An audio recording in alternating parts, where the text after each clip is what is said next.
Habló de cómo había seguido el rastro de Shardik hasta el pórtico del oso y de cómo al apoyar la cabeza en él había empezado a recordar el día en que convenció a su hermano para que lo llevara a Dutch Hill a ver la mansión. Habló de la taza y de la aguja y de cómo la aguja de señalar el rumbo se había vuelto innecesaria cuando se dieron cuenta de que podían ver la acción del haz en todo lo que tocaba, incluso en los pájaros del cielo. Susana siguió el hilo en este punto, mientras hablaba, explicando cómo Eddie había empezado a tallar su versión de la llave. Jake se echó hacia atrás, cruzó las manos detrás de la cabeza y contempló el lento desplazamiento de las nubes en su recta trayectoria hacia el sudeste. La ordenada disposición que adoptaban mostraba la presencia del haz con tanta claridad como el humo de una chimenea muestra la dirección del viento. Terminó el relato con la descripción de cómo habían izado a Jake a este mundo, cerrando así la pista dividida de sus recuerdos y los de Rolando, la tan súbita y totalmente como Eddie había cerrado la puerta en el círculo parlante. En realidad, el único dato que emitió ni siquiera llegaba a ser un dato, al menos todavía. A fin de cuentas, no tenía mareos por la mañana y su simple retraso en la regla no quería decir nada por sí solo. Como el propio Rolando hubiera podido decir, esta era una historia que valía más dejarla para otro día. Sin embargo, cuando terminó hubiera deseado olvidar lo que había contestado tía Talita cuando Jake le dijo que ahora este era su mundo. Entonces que Dios se apiade de ti, porque en este mundo se está poniendo el sol, se está poniendo para siempre. Y ahora te toca a ti, Jake, le invitó Rolando. Jake se incorporó y miró hacia el Lud, donde las ventanas de las torres occidentales reflejaban la decreciente luz de la tarde en láminas de oro. Todo es una locura, murmuró, pero casi tiene sentido, como un sueño después de despertar. Quizá podamos ayudarte a encontrarle algún sentido, apuntó Susana. Quizás sí, por lo menos podéis ayudarme a pensar en el tren. Estoy cansado de buscarle yo solo un sentido a Blaine, suspiró. Ya sabéis lo que pasó, Rolando, cuando vivía dos vidas al mismo tiempo, así que puedo saltarme esa parte. De todos modos, tampoco sé si sería capaz de explicar qué sentía y no quiero intentarlo. Fue atroz. Creo que lo mejor será que empiece por mi redacción final, porque fue entonces cuando por fin dejé de pensar que todo aquello pasaría por sí solo. Les dirigió una mirada sombría. Fue cuando me rendí. 22. El sol descendió un buen trecho antes de que Jake terminara de hablar. Les contó todo lo que pudo recordar, empezando por mi comprensión de la verdad y acabando por el guardián monstruoso que había surgido literalmente de Maderamen para atacarlo. Los tres le escucharon sin una sola interrupción. Cuando hubo terminado, Rolando se volvió hacia Eddie con los ojos encendidos por una mezcla de emociones que en un primer momento Eddie tomó como pasmo maravillado. Pero enseguida advirtió que estaba contemplando una intensa excitación y un profundo temor. Se le secó la boca, porque si Rolando tenía miedo... ¿Aún dudas de que nuestros mundos se entrecruzan, Eddie? Negó con un gesto. Claro que no. Yo anduve por la misma calle y llevaba puesta su ropa, pero... Jake, ¿podría ver el libro? Me refiero a Charlie el Chuchú. Jake echó mano a la mochila, pero Rolando lo contuvo. Todavía no, sentenció. Vuelve al solar abandonado, Jake. Cuéntanos otra vez esa parte. Intenta acordarte de todo. Quizá deberías hipnotizarme, sugirió Jake, dubitativo, como lo hiciste la otra vez, en la estación de paso. Rolando meneó la cabeza. No es necesario. Lo que te ocurrió en aquel solar fue lo más importante que te ha de ocurrir en la vida, Jake, en las vidas de todos nosotros. Lo recuerdas todo. De modo que Jake empezó a contarlo de nuevo. Todos ellos tenían muy claro que su experiencia en el solar vacío, donde antes se alzaba la tienda de Tom y Jerry, era el corazón secreto del Cat Dead que compartían. En el sueño de Eddie, la charcutería artística aún se hallaba en pie. En la realidad de Jake, la habían derribado, pero en ambos casos se trataba de un lugar de enorme poder talismánico. A Rolando tampoco le cabía ninguna duda de que el solar vacío, con sus ladrillos rotos y sus pedazos de vidrio, era otra versión de lo que Susana conocía como los Drawers, y del lugar que él mismo había visto al final de su visión en el osario. Mientras relataba esta parte de su historia por segunda vez, ahora hablando muy despacio, Jake descubrió que lo que había dicho el pistolero era verdad. Se acordaba de todo. Su memoria mejoró a tal punto que casi le parecía estar reviviendo la experiencia.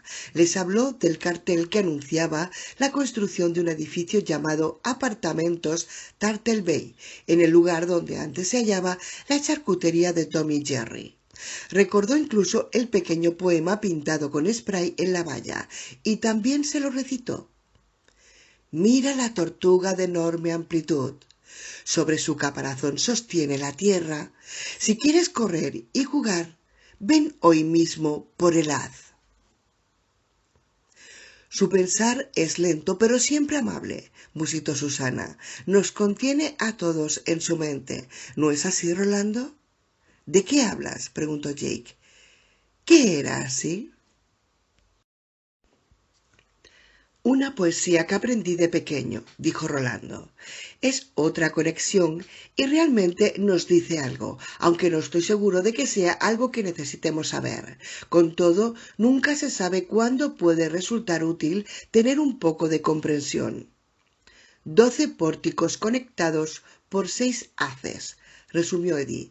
Partimos del oso. Solo hemos de cubrir medio camino, hasta la torre, pero si llegáramos al otro extremo, encontraríamos el pórtico de la tortuga. ¿No es así? Rolando asintió. Estoy seguro.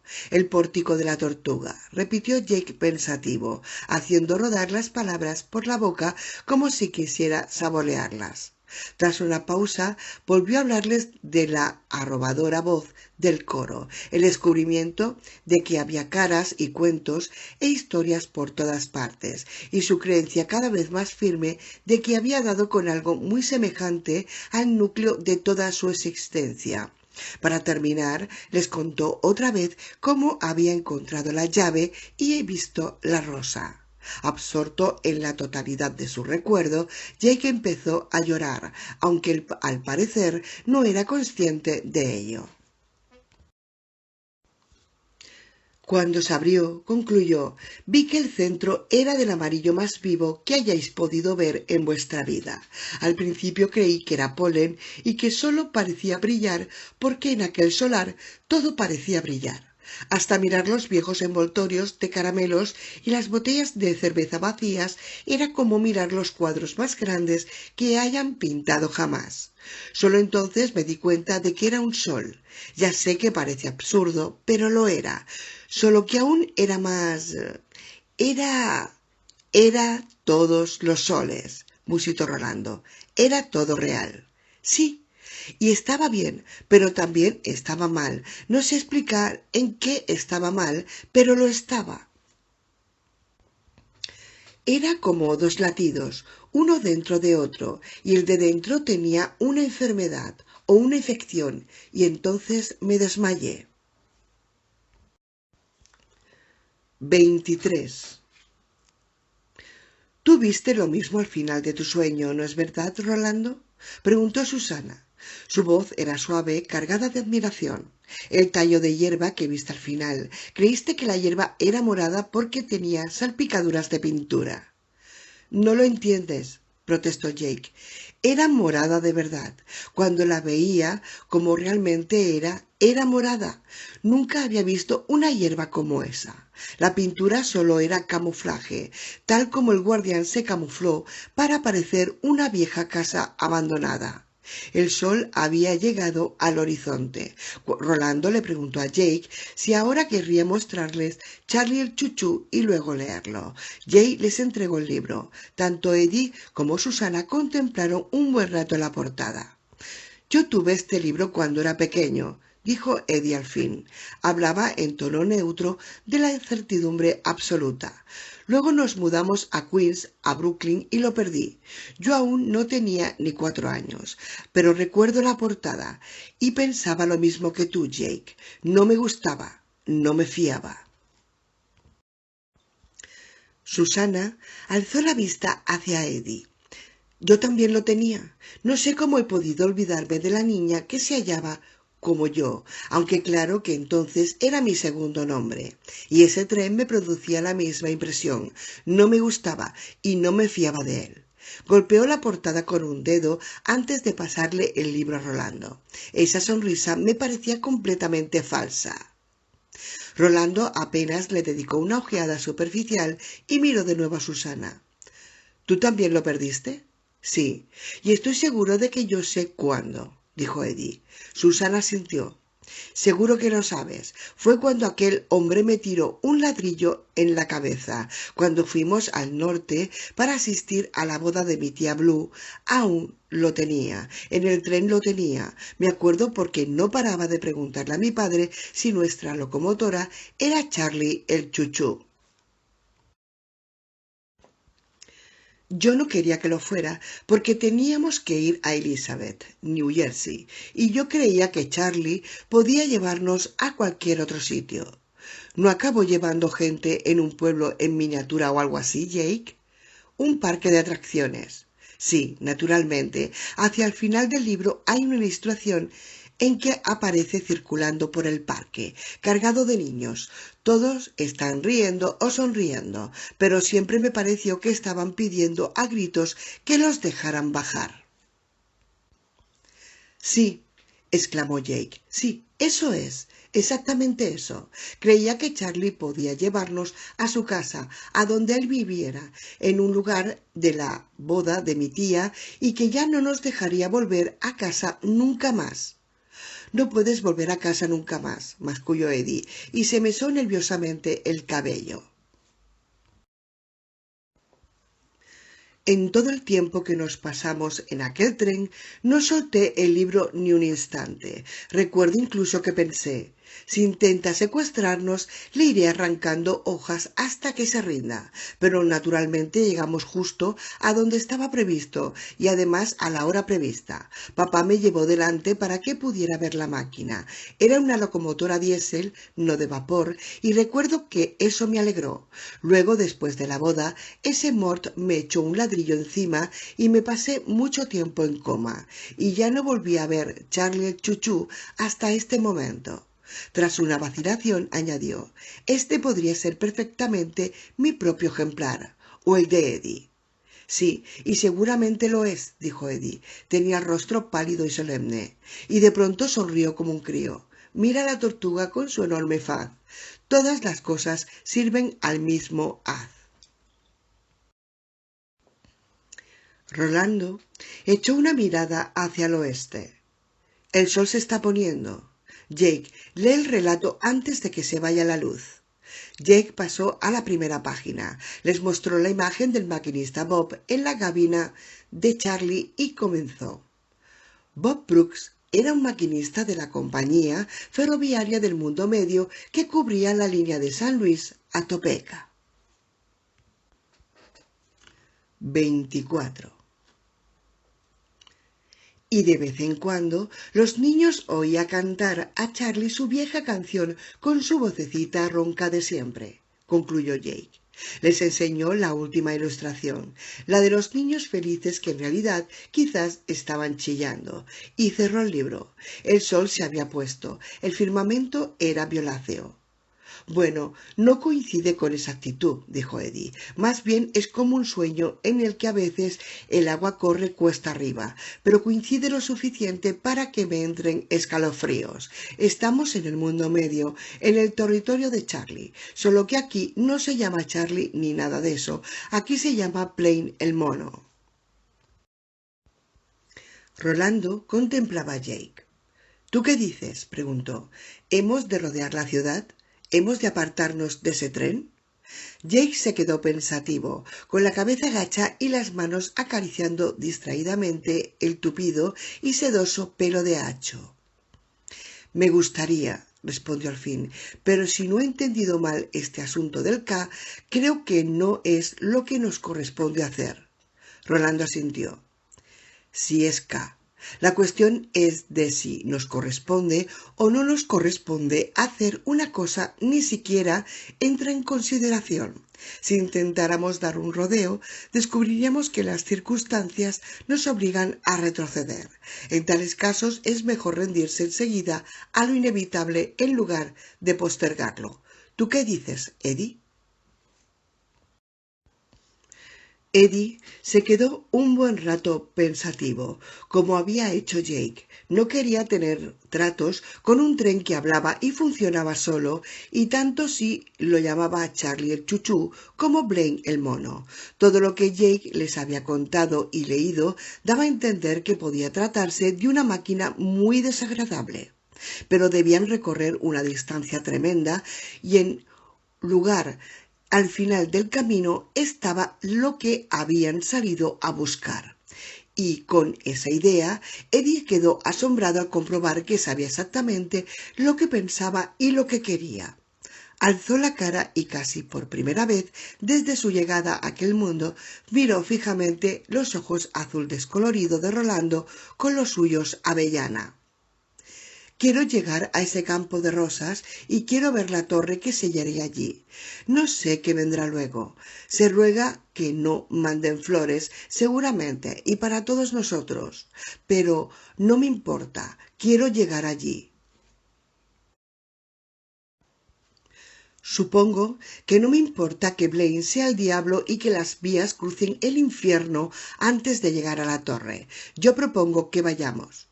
Rolando asintió y se volvió hacia Susana. Bueno, yo no he tenido ningún sueño sobre la torre oscura, dijo ella, de modo que no puedo plantearme la cuestión a ese nivel, el nivel del deseo, supongo que dirías, pero he llegado a creer en el K y no soy tan lerda como para no darme cuenta cuando alguien me pega con los nudillos en la cabeza y me dice, es por ahí, idiota. ¿Y tú, Rolando? ¿Tú qué crees? Creo que ya ha habido bastante conversación por hoy, y es hora de que lo dejemos hasta mañana. ¿Y en la divina adivinanza?, preguntó Jake. ¿Quieres verlo? Ya habrá tiempo para eso otro día, respondió Rolando. Ahora es hora de dormir. 25. Pero el pistolero yació largo tiempo despierto y cuando sonó de nuevo el redoble rítmico se puso en pie y volvió a la carretera. Desde allí se quedó mirando hacia el puente y la ciudad. Rolando era tan diplomático como Susana había sospechado y apenas oyó hablar del tren supo que este iba a ser el siguiente paso en el camino que debían recorrer, pero no juzgó prudente decirlo. Eddie sobre todo detestaba sentirse presionado. Cuando le parecía que alguien intentaba obligarlo, agachaba la cabeza, se plantaba, hacía sus chistes bobos y se resistía como una mula. Esta vez quería lo mismo que Rolando, pero aún existía riesgo de que dijera día sí, Rolando día noche, y noche sí, y Rolando decía día.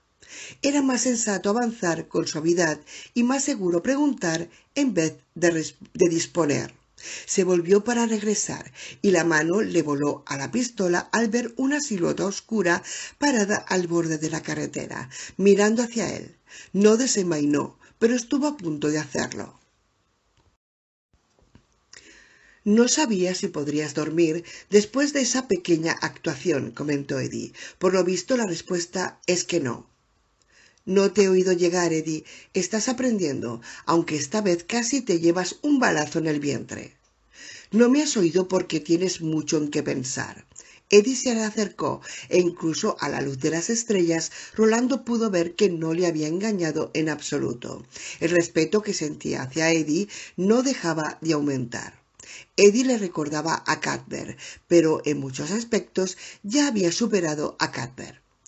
Si lo subestimo, pensó Rolando, me arriesgo a salir con la zarpa ensangrentada, y si le fallo o si hago algo que le parezca una traición, seguramente intentará matarme. ¿En qué estás pensando, Eddie? En ti, en nosotros. Quiero que sepas una cosa. Supongo que hasta esta noche daba por sentado que ya lo sabías, pero ahora no estoy tan seguro. A ver, dime, volvió a pensar, ¿cómo se parece a Cuthbert? Estamos contigo porque hemos de estar. Eso es tu maldito K, pero también estamos contigo porque te queremos. Sé que puedo hablar por mí y por Susana, y creo que también por Jake. Posees un buen cerebro, mi viejo compañero de Kev. Pero creo que debes tenerlo guardado en un refugio antiaéreo, porque a veces resulta tremendamente difícil conectar con él. Quiero verla, Rolando. ¿Captas lo que te digo? Quiero ver la torre. Escrutó atentamente el rostro de Rolando y al parecer no halló en él lo que esperaba encontrar, porque alzó las manos en un gesto de exasperación. Lo que quiero decir es que me sueltes las orejas. ¿Que te suelte las orejas? Sí, porque ya no tienes que arrastrarme. Vengo por voluntad propia, venimos por voluntad propia. Si esta noche murieras en pleno sueño, te enterraríamos y seguiríamos adelante. Seguramente no duraríamos mucho, pero moriríamos en el camino del haz. ¿Entiendes? Sí, ahora entiendo. Dices que me entiendes y creo que es verdad, pero ¿me crees también? Naturalmente pensó, ¿a dónde irías si no, Eddie, en este mundo que tan extraño es para ti? Como granjero serías un desastre, pero esto era mezquino e injusto y Rolando lo sabía. Denigrar el libre albedrío, confundiéndolo con K, era peor que una blasfemia. Era estúpido y fastidioso. Sí, respondió, te creo, sinceramente. Pues entonces deja de tratarnos como si fuéramos un rebaño de ovejas y tú el pastor que nos conduce, blandiendo el cayado para impedir que nuestra pura estupidez nos haga salir de la carretera y meternos en un pantano de arenas movedizas. Ábrenos tu mente. Si hemos de morir en la ciudad o en ese tren, quiero morir sabiendo que era algo más que una pieza en tu tablero. Rolando notó que la rabia le calentaba las mejillas, pero nunca había sabido engañarse.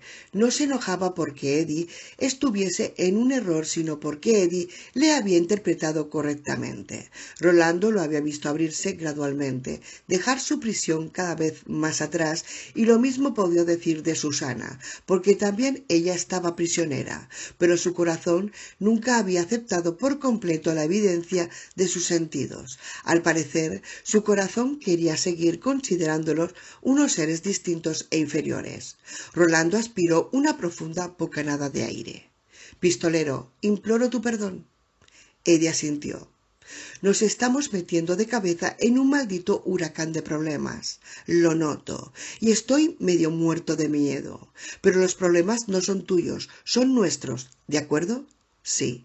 ¿Crees que vamos a encontrar muchos problemas en la ciudad? No lo sé.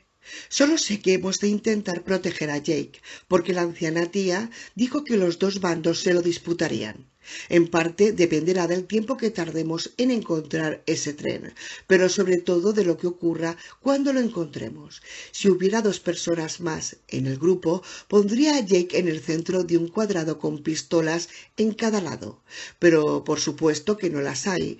Avanzaremos en columna. Yo delante, Jake con la silla de Susana en el centro y tú cerrando la marcha. ¿Cuántos problemas? Haz una suposición. No puedo. Creo que sí puedes. No conoces la ciudad, pero sabes qué actitud ha tomado la gente de tu mundo desde que las cosas empezaron a venirse abajo. ¿Cuántos problemas? Rolando se volvió hacia el ruido constante de los tambores y reflexionó. Quizá no demasiados. Yo diría que los combatientes que quedan deben de estar viejos y desmoralizados. Es posible que tus impresiones sean correctas y encontremos incluso gente que nos ayude, como lo hizo el cadet del Paso de Río. Tal vez no veamos a nadie, nos verán ellos, verán que cargamos hierros, agacharán la cabeza y nos dejarán pasar. Si eso falla, confío en que se dispersarán como ratas cuando hayamos abatido a unos cuantos. ¿Y si deciden pelear? Rolando esbozó una hosca sonrisa. En ese caso, Eddie, todos recordaremos los rostros de nuestros padres. A Eddie le brillaron los ojos en la oscuridad, y Rolando se encontró una vez más pensando en Cuthbert, sin poderlo evitar. Cuthbert, que una vez dijo que no creería en aparecidos hasta que pudiera atrapar a uno de los dientes. Cuthbert, con el que una vez había desmigado trozos de pan bajo los pies del ahorcado. ¿He respondido a todas tus preguntas? ¿Qué va?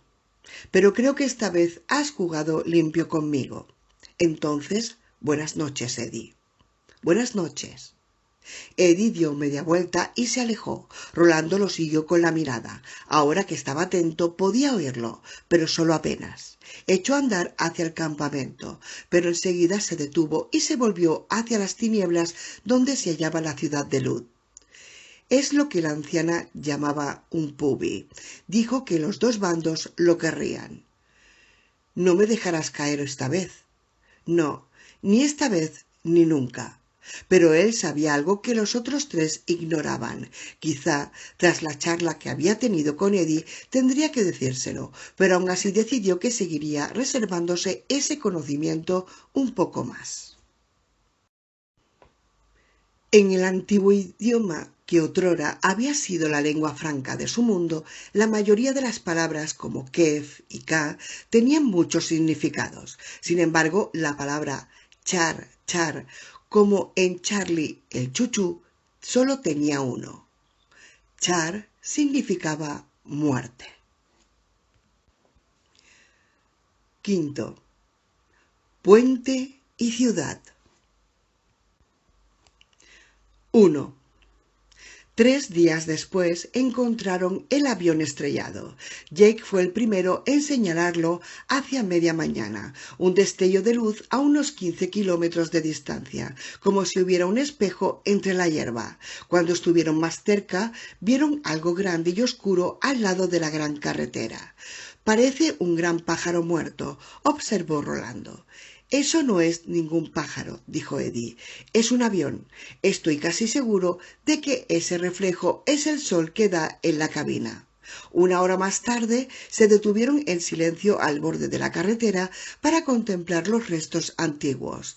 3 rollizas cornejas posadas en la maltrecha piel del fuselaje observaron con insolencia a los recién llegados.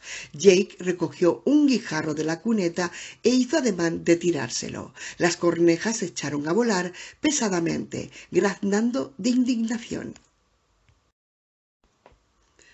Una de las alas se había desprendido al chocar contra el suelo y yacía a unos 30 metros de allí, una sombra como un trampolín de piscina entre la hierba alta. El resto del aparato estaba casi intacto. El vidrio de la cabina se había resquebrajado en una telaraña de grietas que tenía su centro en el punto donde había chocado la cabeza del piloto. Aún quedaba una gran mancha de color óxido.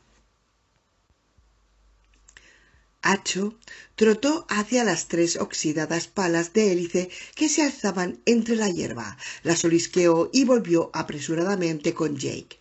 El hombre de la cabina era una momia seca y polvorienta, vestida con un chaquetón de cuero acolchado y un casco con una púa en lo alto. Le faltaban los labios y los dientes quedaban al descubierto en una última mueca desesperada. Unos dedos que habían sido gruesos como salchichas, pero que ya solo eran huesos recubiertos de piel, aferraban el volante. Tenía una depresión en el cráneo debida al golpe contra el parabrisas, y Rolando conjeturó que las escamas verdes grisáceas que le cubrían el lado izquierdo de la cara eran todo lo que restaba de su cerebro. La cabeza del cadáver estaba echada hacia atrás, como si el piloto hubiera tenido la certeza, incluso en el instante de la muerte, de que podía volver a remontarse. El ala que le quedaba al avión aún sobresalía de entre las hierbas que amenazaban cubrirla. Ostentaba una insignia descolorida que representaba un puño aferrando un rayo. Parece que tía Talita se equivocaba y que el anciano albino estaba en la verdad del asunto, comentó Susana con voz maravillada. Este debe de ser David Quick, el príncipe rebelde. Mira qué tamaño, Rolando. Supongo que tuvieron que engrasarlo para meterlo en la cabina. Rolando asintió. El calor y los años habían reducido al hombre del pájaro mecánico a un mero esqueleto envuelto en cuero seco, pero aún se podía apreciar la anchura de los hombros y la cabeza aplastada era enorme. Así cayó Lord Perth, recitó, y la tierra tembló con ese trueno. Jake le dirigió una mirada inquisitiva. Es de un viejo poema. Lord Perth era un gigante que se iba a guerrear con 1.000.000 de soldados, pero aún estaba en su país cuando un chiquillo le tiró una piedra y le dio en la rodilla. El gigante trastabiló, fue vencido por el peso de la armadura y se rompió el cuello en la caída. Como nuestra historia de David y Goliat, apuntó Jake. No hubo fuego, observó Eddie. Me jugaría algo a que se quedó sin gasolina e intentó aterrizar planeando sobre la carretera. Puede que fuera un rebelde y un bárbaro, pero tenía un par de cojones. Rolando asintió y miró a Jake. ¿Te causa impresión? No. Bueno, si el tipo aún estuviera chorreante, puede que sí. Jake apartó la mirada del cadáver y la dirigió a la ciudad. Luz estaba mucho más cerca y más nítida, y aunque se veían muchas ventanas rotas en las torres, ni él ni Eddie habían renunciado por completo a encontrar alguna ayuda. Apuesto a que las cosas empezaron a descomponerse en la ciudad cuando él faltó. Creo que ganarías la apuesta, dijo Rolando. Rolando asintió. Voy contigo. Se aproximaron juntos al avión, abriéndose paso entre la hierba. Mira, dijo Jake, ¿ves la ametralladora que lleva bajo el ala? Es un modelo alemán refrigerado por aire, y el avión es un Focke-Wulf, de poco antes de la Segunda Guerra Mundial. Estoy seguro. ¿Cómo habrá podido llegar hasta aquí? Muchos aviones desaparecen, sugirió Eddie. Está el Triángulo de las Bermudas, por ejemplo. Es una zona que hay en uno de nuestros océanos, Rolando. Se supone que hay algo misterioso. Quizás sea una gran puerta entre nuestros mundos, una puerta que casi siempre está abierta. Eddie encorvó los hombros y ensayó una mala imitación de Rod Serling. Abróchense los cinturones y prepárense para las turbulencias. Están ustedes llegando a la dimensión de Rolando. Jake y Rolando, que ahora estaban bajo el ala que le quedaba al avión, no le hicieron ningún caso.